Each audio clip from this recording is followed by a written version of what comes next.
Wnba commissioner very clear on Angel Reese stance when asked about Caitlin Clark. Wnba commissioner Cathy Engelbert made her stance clear on how Angel Reese is just as important as Caitlin Clark in terms of growing the league's popularity.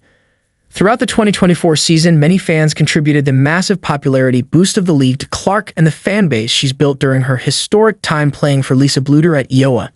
During her time as a Hawkeye, Clark often battled Reese and Hulsu, with both players' fan bases clashing as a result.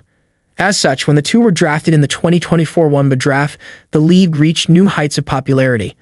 Much of that has been attributed to Clark. However, Engelbert put those claims to bed during an interview on 60 Minutes, explaining when asked about the Caitlin Clark phenomenon, how the league's popularity is because of various stars, bringing Reese and other high-profile rookies into the conversation. Wnba players slam commissioner for dodging Angel Reese as Caitlin Clark racism question. Wnba commissioner dodges Caitlin Clark as Angel Reese racism question for profits brag. She's clearly an unbelievable player, Engelbert said of Clark. Came in with an unbelievable following and has brought a lot of new fans to the league.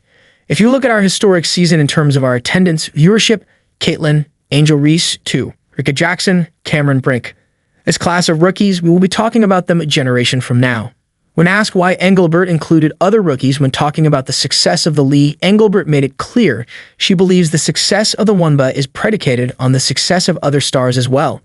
That is why she made it a point to be inclusive of other rookies, not just Clark and Reese.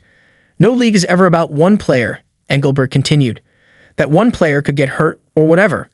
So I think it's just to give recognition that in sports people watch for compelling content and rivalries, and you can't do that alone as one person. Engelbert's stance on having rivalries being the core with which the Wnba grows is one she strongly believes in, though it could get her in hot water. In early September, Engelbert was asked specifically about the racial divide between Clark and Reese's fan bases, which could lead to toxicity among the league's fans. Instead of properly addressing the issue, Engelbert dodged the question, focusing on how profitable the Wnba has become as a result of the two stars' rivalry.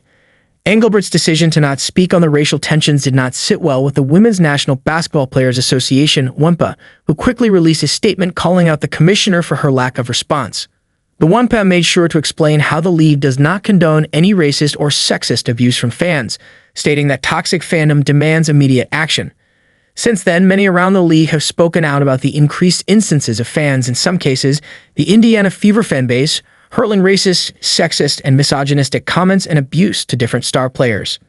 As it stands, Breanna Stewart and Sabrina Ionescu of the New York Liberty have both shared suggestions on how the league can curb those attacks on its players.